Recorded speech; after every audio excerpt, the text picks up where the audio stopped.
Hello and welcome to our latest Cambly live session.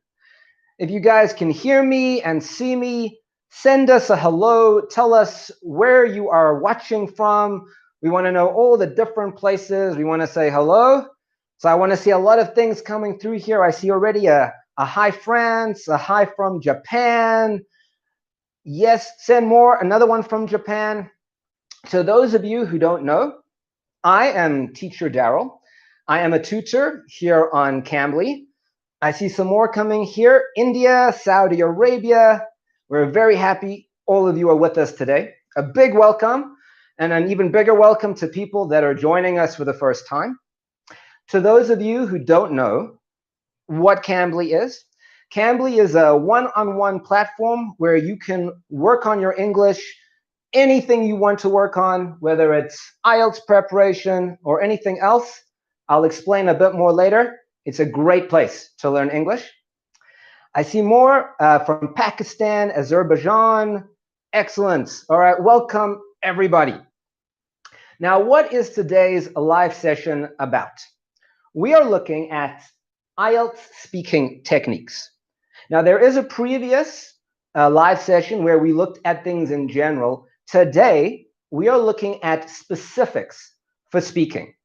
And this is very important because many people, when they have to do the speaking part of the IELTS, they get very nervous. They don't know what to say. So we're going to try today to give you a lot of words and phrases and things to say in different situations. Now, today also, we are going to be taking questions all about IELTS speaking. So I'm going to speak. I'm going to give a lot of techniques and tips for the first half of the session. Then I'm going to stop. I'm going to take questions, look at the questions that have come through. So please start sending those questions now so that they are there and we can look at them and answer them. And also, please, let's remember it's IELTS speaking, so let's stay on topic. So only questions about IELTS speaking, that's what we're going to answer today. Now, what are we going to go through today? We're going to start by going through words and phrases. We're going to do things in a general way. I'm going to explain to you why you need to have some words and phrases already in your head when you go in and how it will make you feel. I'm going to go through adjectives and idioms, which is a very big part that a lot of people ask about. They always ask, what should I say? Should I use big adjectives, big words? Should I use idioms? I'm going to discuss that today. I'm also going to go through specific phrases to say at specific points during the speaking test. So there are times where maybe you forget what you want to say, or you don't know what to say, or you need clarification from the examiner. We're going to go through the words and the phrases to use for all of that. And then finally, we will actually go through part 1, part 2, and part 3, and give you some words and phrases for each one so that you feel confident starting, talking, and ending each one of those speaking tasks. So let's start. For those of you that don't remember, there are 3 parts of the IELTS speaking test. Part 1 is the warm-up, where you are given very simple questions. What do you like to do? What happens in your country? That's part 1. Part 2 is the long speech, where you have to speak for about 2 minutes, and you are given a little bit of time, about a minute, to prepare on what you want to say. And then there is the part 3. The part 3 is the discussion. And often that can turn into a two-way discussion between you and the examiner. And there you are tested on, can you have an opinion? Can you back up that opinion? Can you have a two-way discussion with the examiner? Now, there are some words and phrases that you can have for all 3 tasks, things that you have in your head already when you go into the exam. Why do you want to have those? First obvious reason is they sound good. Okay? So these words or phrases are let's call it a high quality words and phrases, they are going to make you sound like you are at the level you probably are. You're probably going to be nervous about the exam and you may forget how to speak. It happens. So these are going to make you sound good. The second thing, and it's so important, they're going to make you feel and sound confident. Often, when you're in the exam, the speaking part, you get very nervous and you may stutter, you may forget what to say, and that makes you feel even less confident than you were. Now, if you already have a bunch of words and phrases and stuff that you know you can use, this is going to make you feel confident, you will feel more calm, and it's going to make you sound more confident because you know what to say. So confidence, very important part of speaking. Then you will know how to start each speech. So part 1, part 2, part 3, you will already know, okay, part 1, I can start with this, this, or that. And part 2, I start this way. And part 3, depending on what they ask, I can start that way. And again, that's going to make you feel confident because you know how to start.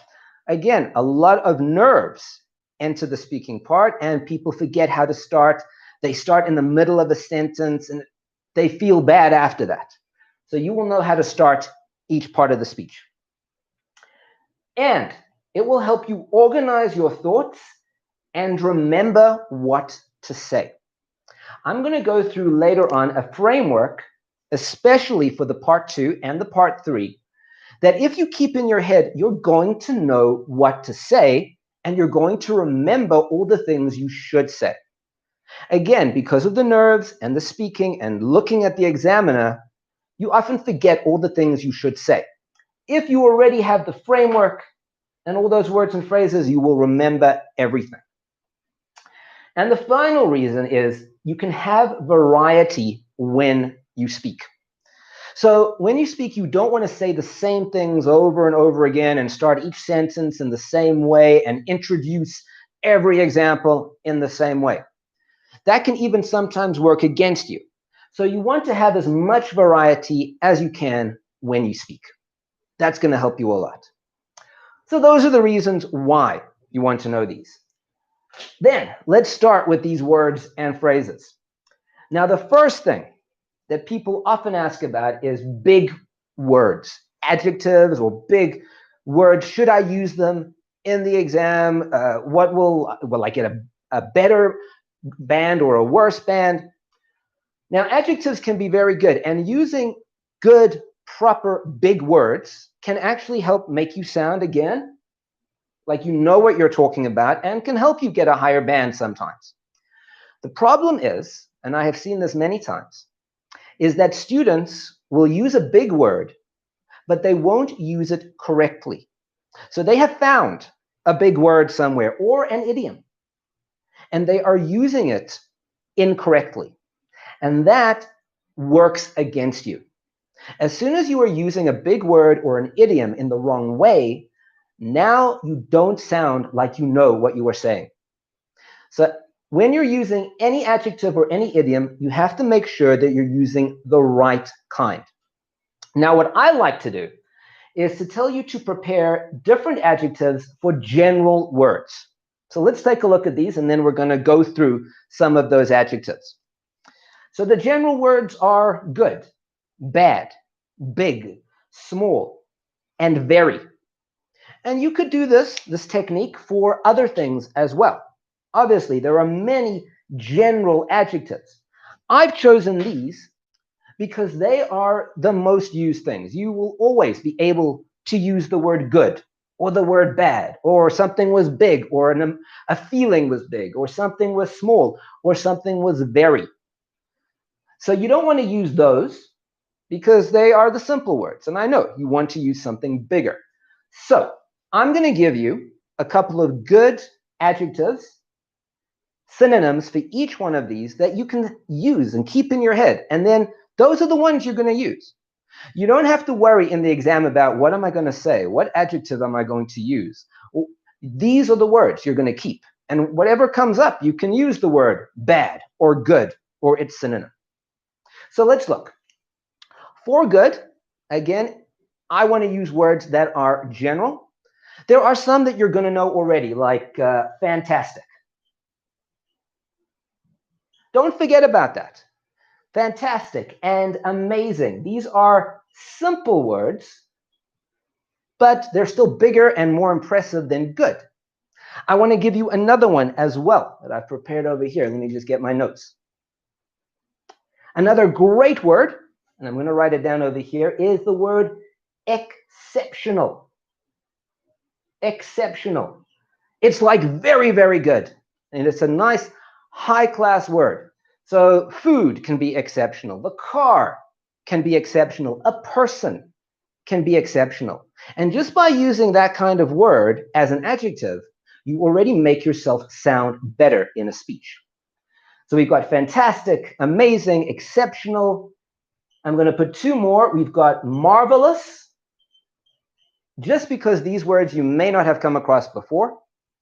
And the final one is phenomenal, which I have used in a previous class, but it is a great word. And I will send the spellings of all these words in the chat later when we have our question and answer session.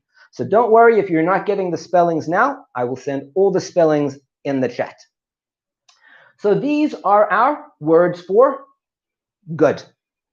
And by using them, we're going to make ourselves sound better straight away. Let's do the same thing now for the words for bad.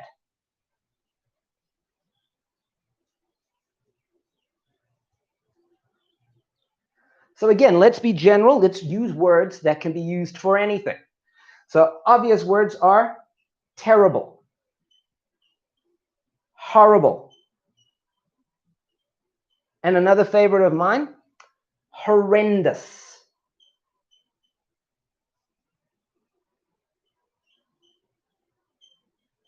And again, just by using these words, you're not just saying something was bad. You're using a much better word that makes you sound better. Terrible, horrible, horrendous. Let's do the same thing for big. Let's do the same thing for big. Now, big, again, you might know some of these words. I love the word gigantic, gigantic, and the word enormous. Now, these can be used for anything. Again, a building could be gigantic. A feeling could be gigantic. So it's words that you can use instead of it was a big mountain. It was an enormous mountain. It was an enormous amount of food.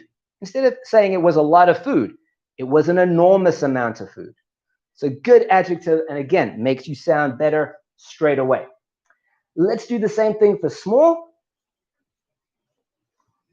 So for small, we've got the word tiny, tiny, which is a good word for small, and minuscule, minuscule, which is really, really, really small.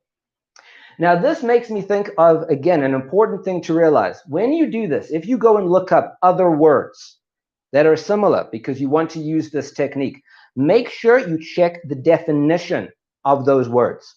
Because some words, for example, another word for small is microscopic. Some words are not going to work generally.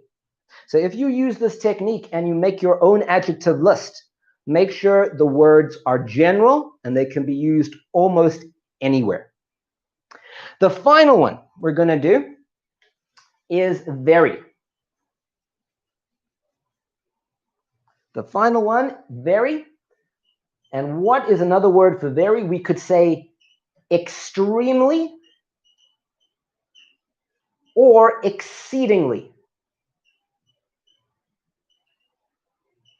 So again, instead of saying it was very big, it was extremely big. Instead of saying it was very good, it was extremely good. It already, again, makes you sound better. So those are, I've given you all the adjectives for these, all the synonyms. Go and make your own list. There are other words that you can look up synonyms for. For example, emotions. Go look up synonyms for happy, for angry, for annoyed. And make sure that they are general. You can use them for anything. Take 2 or 3 for each, and those are the words you're going to use instead of angry. It's going to make you sound better, and you know that the word is going to work for everything. Now let's look at the same thing for idioms. Let me take all of this off.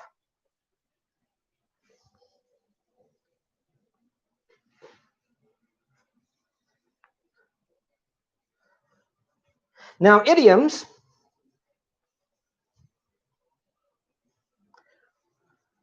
work the same way. I have seen many students that choose an idiom and then use it because they want to sound good, but if they use it incorrectly, again, you're not going to sound as good as you think. So I'm going to give you some general idioms that can be used for many different circumstances. Keep them in your head and use them in the speech. So let's look at 3 different ones that you can use for anything. The first one I really like is, it moved me. Now, what does that mean? It moved me. It means it affected me emotionally. That's what it means. It affected me emotionally. Now, many things can move you and affect you emotionally. So you could have someone do something nice for you. It moves you. You could have look at a beautiful painting, and it moves you. So it affects me emotionally, and this one is a positive emotion, a positive emotion. So it moved me. It made me feel good emotionally. You can use that in so many different things. One for a negative emotion, and maybe you guys know this already, is it bugged me, or it bugs me. And remember, I'm going to be putting all of these down in the chat later. You're going to have all of it spelled correctly with the definition, so don't worry if you can't write it down properly now. So it bugs me is when something annoys you or irritates you. It could be the traffic. It could be a person. It could be the IELTS speaking exam. Anything can bug you. So this is something that annoys you. And this is negative. This one is negative. So you've got a positive one, a negative one. They work generally. We can use them in so many different circumstances. We keep those in our head. We use them. Again, you're going to sound good. Let's do one more. One more.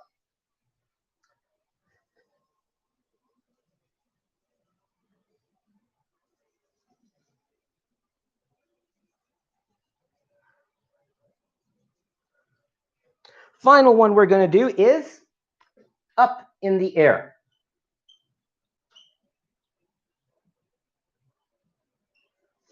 So up in the air means something is not decided.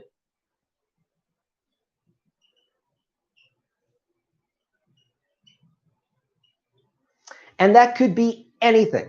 It could be the date of a meeting. It could be a shirt that I'm going to buy. It could be the style of hair I'm going to have. Anything can be up in the air. And again, it's general. You're telling a story about something that happened. It was up in the air, where we were going to go, what we were going to eat. It can be used for anything. And it's an idiom that you know how it works. So again, just to go over adjectives and idioms and how to use them, make your own list of adjectives and idioms if you want. Make sure that they are general. Go through with your tutors how to use them and that you're using them correctly. Don't make a huge list. Don't have 20 or 30. Have 3, 5, and your list of adjectives, and those are the only things you keep in your head. When you go into the speaking, that's what you're going to use. It's going to make you sound good. Now, we're going to do one more thing before we go to the first question and answer session. And these are specific phrases to say in specific situations. So let me take all of this off.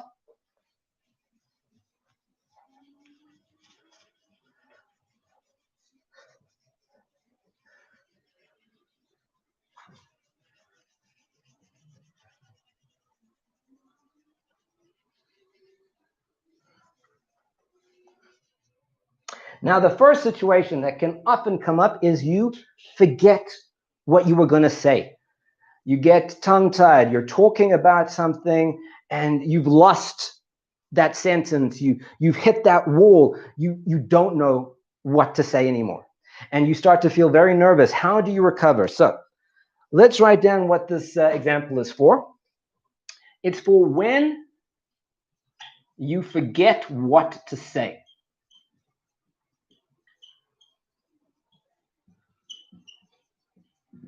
So in other words, this is how do you recover? How do you recover from hitting that wall and not knowing what to say? Easy way, the easy phrase is, let me put it another way. So let me put it another way. So you've reached this stage, you don't know what to say, you're just kind of throwing all of that away, that whole train of thought and saying, let me put it another way, give another example. You have recovered straight away. So as long as you keep this in your head, and I'm going to put another one as well, you're going to be able to recover easily. You hit that wall, let me put it another way, and you start with another example. And another one that we can use is, what I am trying to say is,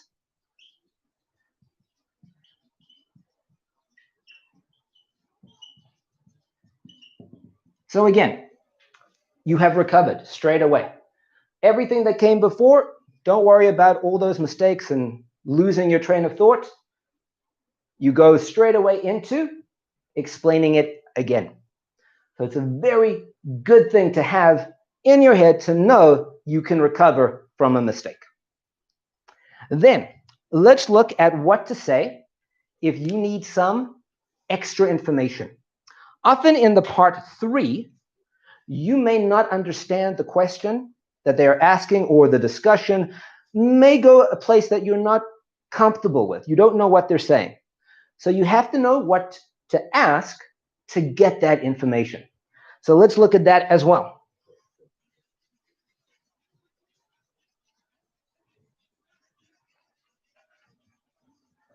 So this is very often for the part 3. And you're asking for extra information.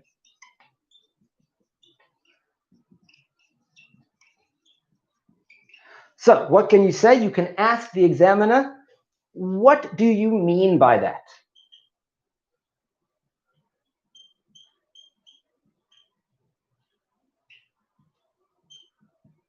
So you didn't understand the question exactly. You just ask straight away. Well, what did you mean by that? Ooh, there we go. What did you mean by that word, by that phrase, by that sentence? And you can also ask, if you need extra clarification, can you rephrase that for me?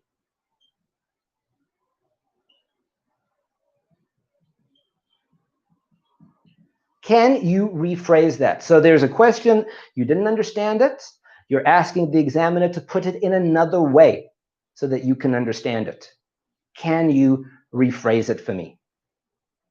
And the final technique, the final set of words you might need, is when you don't know what to say. There's a question and you're not really sure what to say about it. You don't have enough information, and you need to give yourself a little bit of time to form a response. So what can you say for those situations?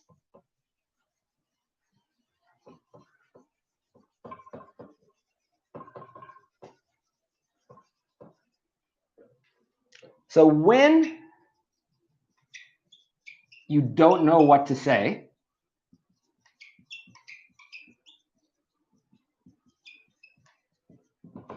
the best thing is to kind of be honest about it. Say, I don't know a lot about that. But, so you're basically buying a little bit of time. I don't know a lot about that. But let me say this.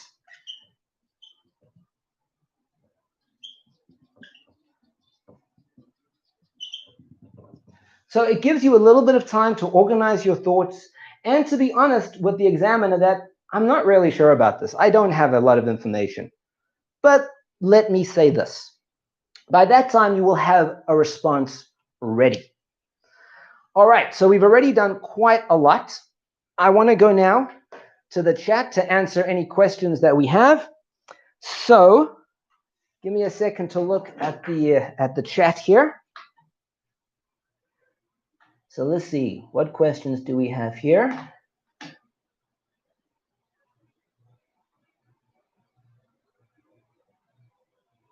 Give me a second, guys. We're live, and I'm just looking. I see someone has got another synonym of big, huge, which is very true.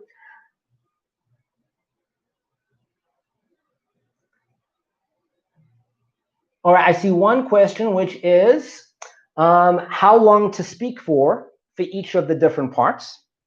This is a good question. Now, for part one, which is the warm-up, you should aim to speak maybe 45 seconds to 1 minute. You're usually giving some very simple information. And you don't want to talk too long. That can be a bad thing as well. Remember, this is about can you communicate in English. It's not about can you speak for 30 minutes. So speak 45 seconds to a minute for part one. Part two, you should aim for at least 2 minutes to make sure that you have covered all the things that I've asked for. We're going to look at that later on. And part three, I would like you to speak for 1 minute, because that will make sure you cover enough information and give enough reasons for your opinion or the discussion that you're having. Let's look at some more questions. I'm going to go all the way up to the top and see what we've got.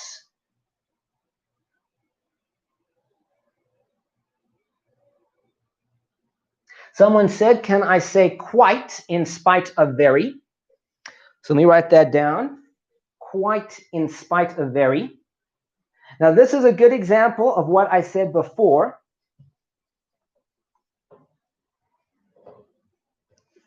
Ooh, my board is moving a bit. Hold on. There we go. So this is a good example of what I said before.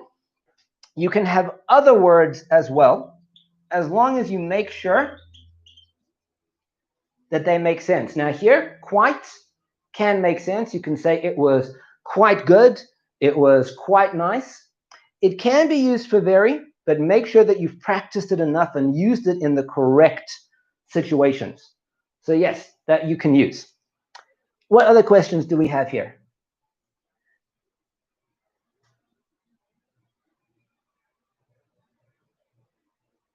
Someone's used the idiom moved me, the drama moved me. This is a very good use of the idiom. The drama moved me. It affected me emotionally.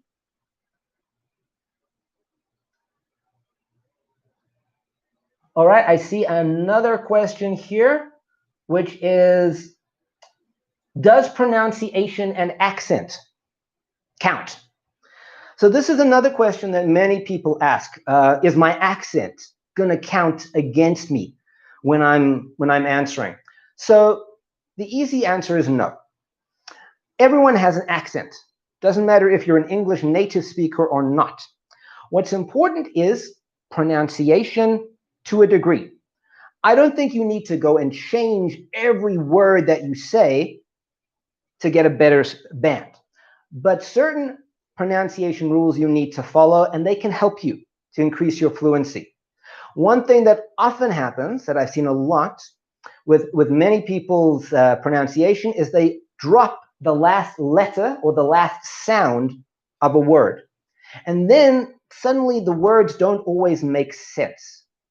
So no, I don't think your accent is going to count against you, but make sure that you are pronouncing and enunciating, that I can hear every sound in the words, and that's going to help your score. Let's take one more question, and then we'll carry on.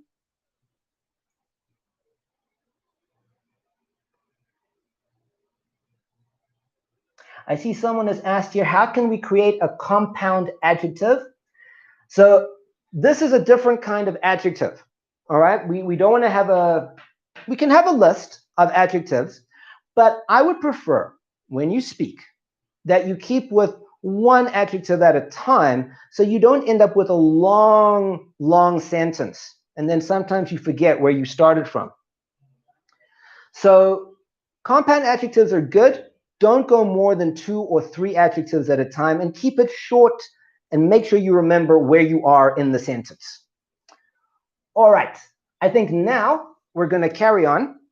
We're going to go to our next phase, which is to look at parts 1, 2, and 3, and then to say how to start each one and a formula, a framework for each one. Let me again take this off.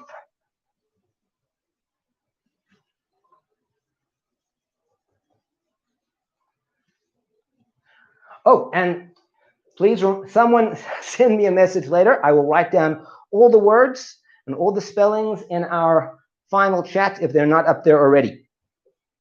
So let's look at part 1.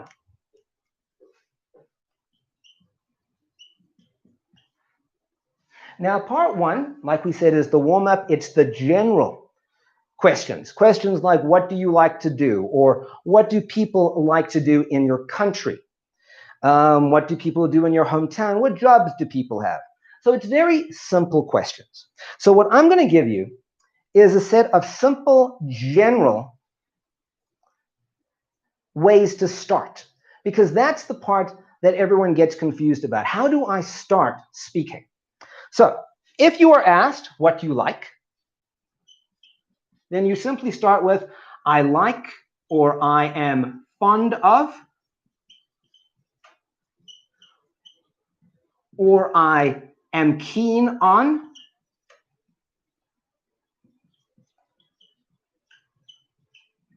or I tend to.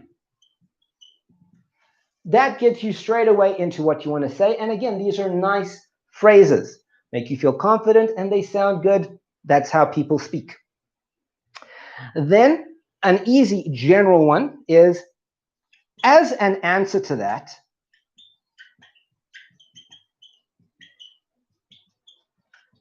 let me say. So it's simple, gives you time to collect your thoughts, and you can use this for part 1, part 2, or part 3. As an answer to that, let me say this. Final one, what I can say is. So again, it's a nice start, and it's general. You can use it for anything. If they ask you what jobs people have in your hometown, what I can say is this. As an answer to that, let me say. So that will at least give you a good beginning. You'll feel confident going into part 1. Then let's look at part 2. Now, part 2 is the long speech. The long speech.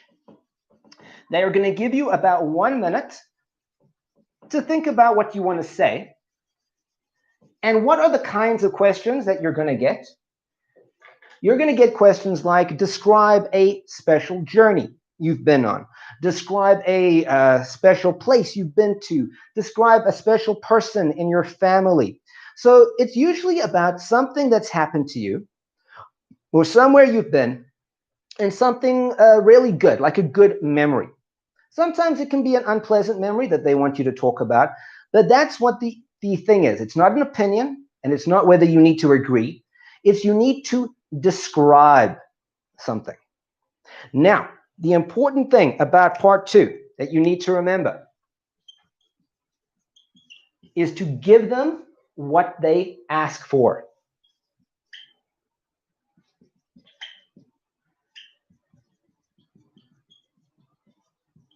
What does that mean? Give them what they ask for? In the question, they will usually tell you, describe, let's say it is describe a special day that you have had. They will tell you, describe who was there, when it was, why it was so special, and what happened. Give them those 4 things for sure. Don't leave those out. So give them what they ask for. Make sure you go through the question and you give them what they ask for for those 4 things. Then give them more details. A lot of students, they just start talking and they give information, but it's not what is being asked for. And sometimes that can make you sound like you didn't understand the question. So give them what they ask for.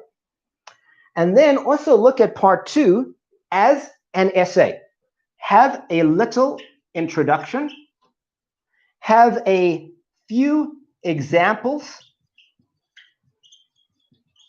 When you introduce an example, you could say, a reason for this is.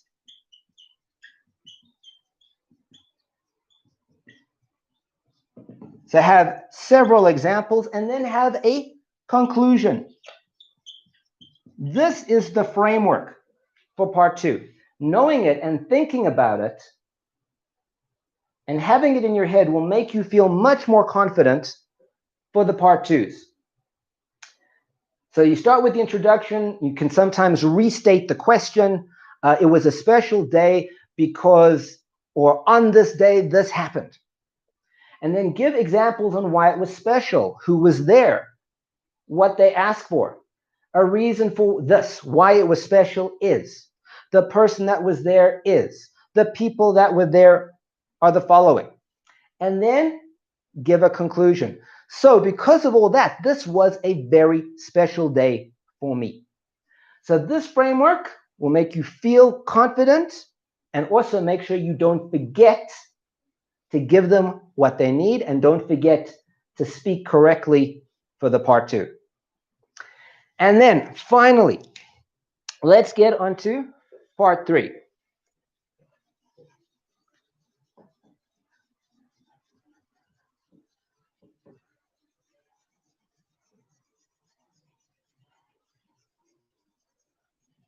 Now, part 3 is the discussion questions. They are going to ask your opinion. They're going to ask, do you agree with this? Do you not agree with this? What do you think of this? And sometimes they will actually say, I hear you said that. Can you give me more information about that? So they may actually make it into a much bigger discussion. Now, for part 3 questions, I think you should follow what I call the 5-finger rule. So you start on the first finger with, again, a little introduction. All right? Excuse my thumb. It's a weird-looking thumb, I know. So you start with a little introduction, and you restate the question. So if the opinion is, do you agree that the internet can be bad? Then you say yes or no. You state it. Straight away, they know where you're coming from. So they know what to listen for. Then, on the other fingers, you give examples. You give examples. 3 examples or 3 things from your own personal experience. So these can also be 3 personal reasons or personal experience. Personal experience. So I think the internet is good because of this, and because of this. This happened to me one time. This happened to me another time. You're filling out that question and you're proving your opinion. The final finger is, again, just like the essay, a little conclusion. So you can see why I think the internet is a good thing. And that way, again, by keeping, and you've got your hand in front of you. This is why I like to use it, because you never forget your hand when you go into the exam. By looking at it and remembering the 5 things you have to say, you won't forget how to prove your opinion in the part 3 and how to have that discussion. So that is the framework for part 3. All right, I think now we'll go back to the chat and answer the final questions. So let's take a look.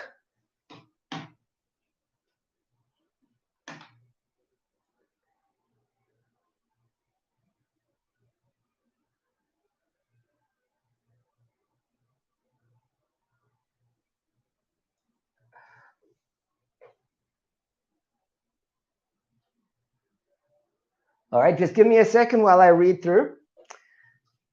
And please stick around for the end of the video because I'm going to be giving a special discount code where you can use, which you can use on Cambly to get, I think I'm not sure of the exact percentage, but it can help you with your studies and your exam preparation.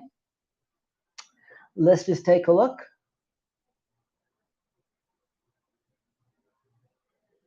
There's a question here, how can I make long sentences? It's very difficult when I get nervous. That is a very good question because often people get quite nervous in the exam and then they tend to not know what to say. Now, my answer to this question of how to make long sentences is when you say long sentences, what do you mean? You don't need to make very long sentences that go on and on and on. In fact, that can be bad. All you need to do is to make complete sentences that prove your point and that flow logically. So instead of worrying about, I need to make long sentences so the examiner thinks that I know what I'm doing, focus on just making good, complete sentences that are simple and that flow from one to the other. And if there are nerves, a good technique before you start speaking, and I said this before, is to count in your head 1, 2, 3, and then you will feel calm. Count it slowly and make yourself calm. Let's see if there are any more questions.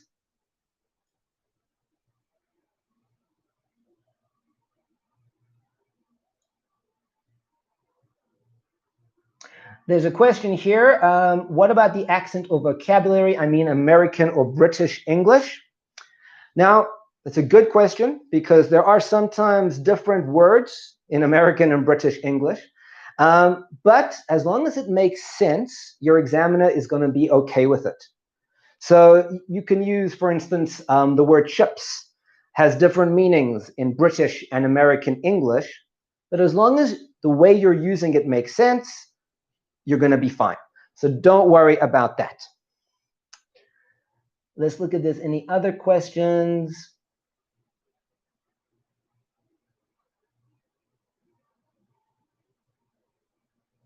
Someone's asked the question, can we use the word massive for big?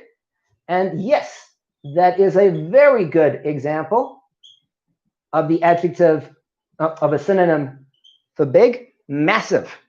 Definitely, that's a very good example. Let's do one more question.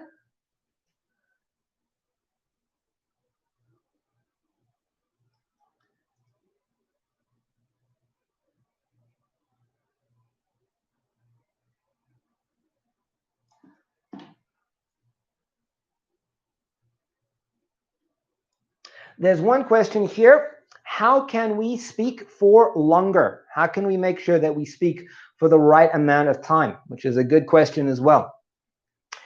A good technique for this is to use as many details as possible.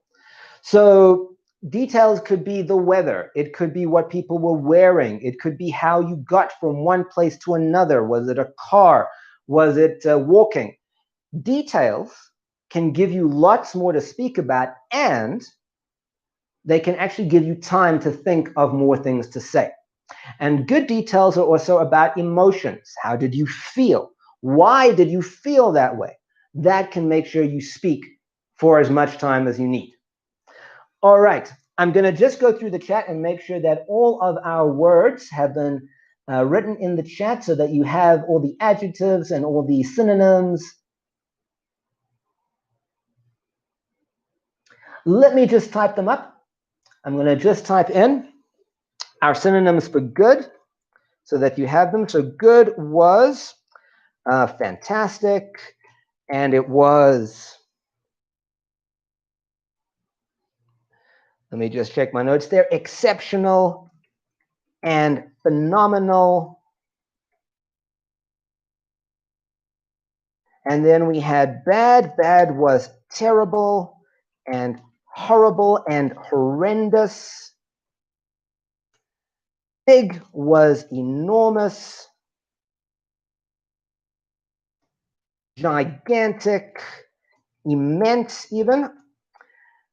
Small was tiny or minuscule. Very was extremely or exceedingly.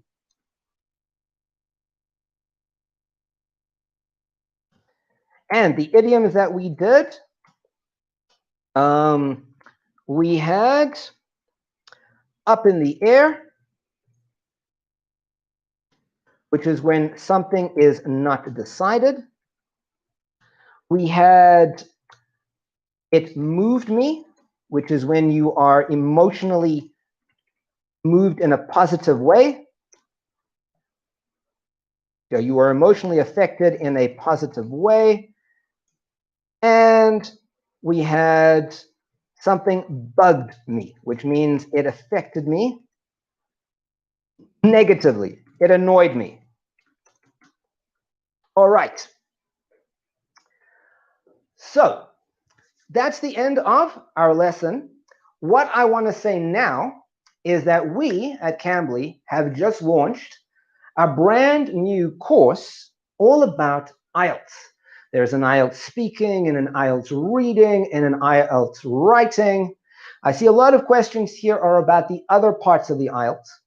And like I said, we have just launched a whole bunch of new courses that are about IELTS, that are about grammar, that are about conversation. It's a big thing for us. So I really want you to go check that out. Talk to your tutors about that. See what works for you and start using that. And let me get onto the discount code that I promised you.